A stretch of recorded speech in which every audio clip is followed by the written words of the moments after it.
நண்பர்கள் அனைவருக்கும் வணக்கம். நான் உங்க அஸ்ட்ராலஜர் சிவலிங்கம் பேசுறேன். திருமணம் தொடர்பாக இருக்கக்கூடிய ஜோதிட விதிகளை ஒன் பை ஒன்னாக பார்த்துக்கிட்டே வர்றோம். எளிமையாக பார்க்கிறோம். எளிமையாக இருக்கக்கூடிய ஜோதிட விதிகள் எல்லோராலுமே அவங்கவங்க ஜாதகத்தை பார்த்த உடனே தெரிந்து கொள்ளக்கூடிய ஜோதிட விதிகளாக பார்த்துக்கிட்டே வர்றோம். அந்த வரிசையில நமக்கு எந்த திசையில இருந்து கணவனோ மனைவியோ வருவார் அப்படிங்கிறத பத்தி பார்ப்போம். இந்த கேள்வி பெரும்பாலான திருமணத்திற்காக பார்க்கக்கூடியவர்கள் கேட்கக்கூடிய கேள்வியாக இருக்கும். எந்த திசையிலிருந்து பொண்ணோ பையனோ வரும் அப்படின்னு நிச்சயமாக கேட்பார்கள். இந்த விஷயத்தை தெரிந்து கொள்வதற்கு அடிப்படையாக இருக்கக்கூடிய 1-2 விஷயங்களை மட்டும் நாம் தெரிந்து கொள்ள வேண்டும். முதல்ல, ஒவ்வொரு நவ கிரகங்களுக்கும் ஒவ்வொரு கிரகத்திற்கும் ஒவ்வொரு திசைகள் குறிக்கப்பட்டுள்ளது. அது என்னென்ன அப்படிங்கிறத பத்தி நாம் தெரிந்து கொள்ள வேண்டும். அந்த என்னென்ன திசை அப்படின்னு பார்த்தீங்கன்னா, சூரியனுக்கு கிழக்கு திசையை குறிக்கக்கூடியவர் சூரியன், செவ்வாய் தெற்கு திசையை குறிக்கக்கூடியவர், சனி மேற்கு திசையை குறிக்கக்கூடியவர். அதாவது சூரியன் கிழக்கு திசை, சனி மேற்கு திசையை குறிக்கக்கூடியவர். சூரியனுக்கும் சனிக்கும் ஆகாது, அதனால இவர் கிழக்க, அவரு மேற்கு. அதே போல புதனுக்கும் செவ்வாய்க்கும் ஆகாது, புதன் வடக்கு திசையை குறிக்கக்கூடியவர், செவ்வாய் தெற்கு திசையை குறிக்கக்கூடியவர். குரு வடகிழக்கு திசையை குறிக்கக்கூடியவர், சுக்கிரன் தென்கிழக்கு திசையை குறிக்கக்கூடியவர். இவங்க 2 பேருக்கும் ஆகாது, அதனால இவங்க 2 பேரும் இந்த கார்னர்ல நிற்பாங்க. சந்திரன் வடமேற்கு திசையை குறிக்கக்கூடியவர், ராகு கேதுக்கள் தென்மேற்கு திசையை குறிக்கக்கூடியவர்கள். அதுக்கு அடுத்தாப்புல நவ கிரகங்களுடைய திசையை தெரிஞ்சுக்கிட்டோம். அதுக்கு அடுத்தாப்புல 12 கட்டங்களுக்கும் 12 பாவகங்களுக்கும் ஒரு திசையை குறிக்கக்கூடிய அமைப்புகள் உள்ளன. அது என்னென்ன திசை அப்படிங்கிறத பத்தி நம்ம தெரிந்து கொள்ள வேண்டும்.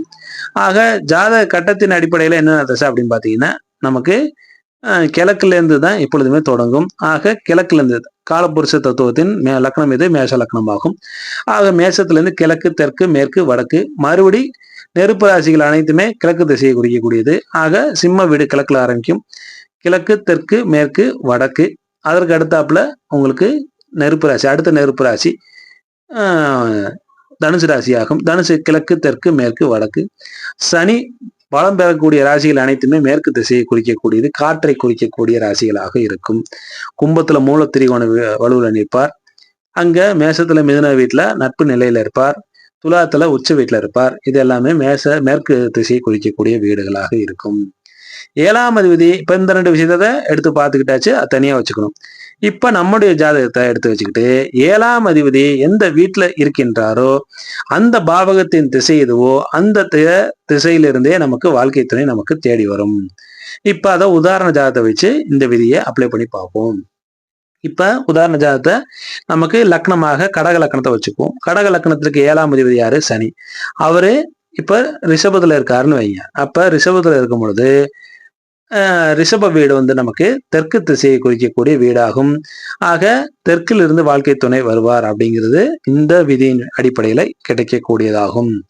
சப்போஸ் 7ஆம் வீட்டுல நமக்கு அந்த மேற்று சொன்ன ஜாதகத்துல 7ஆம் வீட்டுல எந்த கிரகமும் இல்லை, அதனால நம்ம 7ஆம் அதிபதியை மட்டும் வச்சு எடுத்தோம். இப்ப இன்னொரு உதாரண ஜாதகத்தை அடுத்த கட்டத்துல அதே ஜாதகத்தை இன்னொரு அமைப்பை பார்ப்போம். இப்ப 7ஆம் அதிபதி உங்களுக்கு ரிஷபத்துல இருந்தார், அதனால 7ஆம் அதிபதியை மட்டும் வச்சு எடுத்தோம். இப்ப 7ஆம் வீட்டிலே வேற ஒரு கிரகம் இருக்குன்னு வைங்க. அப்ப அந்த கிரகத்தின் திசை எதுவோ அந்த கிரகத்தின் திசையின் அடிப்படையிலேயே நமக்கு வாழ்க்கை துணை தேடி வரும். ஆக இப்ப இந்த லக்னத்துக்கு கடக லக்னத்துக்கு 7ஆம் இடத்துல சூரியன் இருக்காருன்னு வச்சுக்கிட்டோம்னா, சூரியன் கிழக்கு திசையை குறிக்கக்கூடியவர், அதனால கிழக்கு பகுதியில் இருந்து நமக்கு வாழ்க்கை துணை தேடி வரும். 7ஆம் அதிபதியை விட 7ல நிற்கக்கூடிய கிரகத்திற்கு பலம் அதிகம். சப்போஸ் 7ஆம் இடத்துல ஒரு கிரகம் இருக்கு சார், ஈஸியா கிழக்கு திசைன்னு சொல்லிட்டீங்க. இப்ப 7ஆம் இடத்துல எனக்கு 4 கிரகம் நிக்குது, 3 கிரகம் நிக்குது, 2 கிரகம் நிக்குது, அப்ப நான் எந்த திசையை எடுத்துக்கிறது அப்படின்னா, இந்த 7ஆம் வீட்டுல எத்தனை கிரகம் இருக்குதோ அதுல எந்த கிரகம் ஹையஸ்ட் டிகிரியில இருக்குதோ, அதிக பாகையில் நிற்கக்கூடிய கிரகம் எதுவோ அந்த கிரகத்தின் திசையைத்தான் நாம வாழ்க்கை துணை வரக்கூடிய திசையாக நாம் எடுத்துக்கொள்ள வேண்டும். இதுல சூரியன் இருக்கக்கூடிய வீடு, அதாவது 7ஆம் வீடு மகரத்தின் திசை இது தெற்கு திசையாகும். அதனால சூரியன் கிழக்கு திசையும் அந்த பாவக கட்டத்தில் இருக்கக்கூடிய தெற்கு திசையும் நாம் சேர்த்து தென்கிழக்கு திசை என்று சொன்னோம்னா இன்னமும் சரியாக வரக்கூடிய நிலை உண்டாகும். சரி, இது நாம பிறந்த ஜாதகப்படி நாம ஒரு திசையை கண்டுபிடிச்சு வச்சிருக்கோம். அடுத்து என்ன தசாபுதி நடக்குது அப்படின்னு பார்க்கணும். ஆக நம்ம ஜாதக கட்டத்தின் பிரகாரம் ஒரு திசையை கண்டுபிடிச்சு வச்சிருக்கோம். அதுக்கு அடுத்தாப்புல என்ன தசாபுதி நடக்குது அப்படின்னு பார்க்கணும்.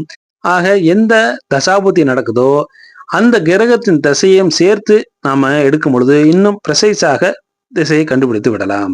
அதாவது நமது பிறந்த கால ஜாதகத்தை காட்டக்கூடிய திசையை எடுத்து வைத்துக்கொண்டு அந்த தசாநாதன் புத்திநாதன் காட்டக்கூடிய திசையும் ஒரே திசையாக இருந்தால் அதுவே மிகச் சரியான திசையாக இருக்கும். ஆக இந்த தசாநாதன் புத்திநாதன் காட்டக்கூடிய திசை எடுத்து வைத்துக்கொண்டு ஜாதகத்தின் அடிப்படையில இருக்கக்கூடிய திசையும் நம்ம எடுத்து வைத்துக்கொண்டு ரெண்டும் ஒரே திசையாக இருந்ததுன்னு சொன்னா நிச்சயமாக அந்த திசையிலிருந்து நமக்கு வாழ்க்கை துணை தேடி வரும்.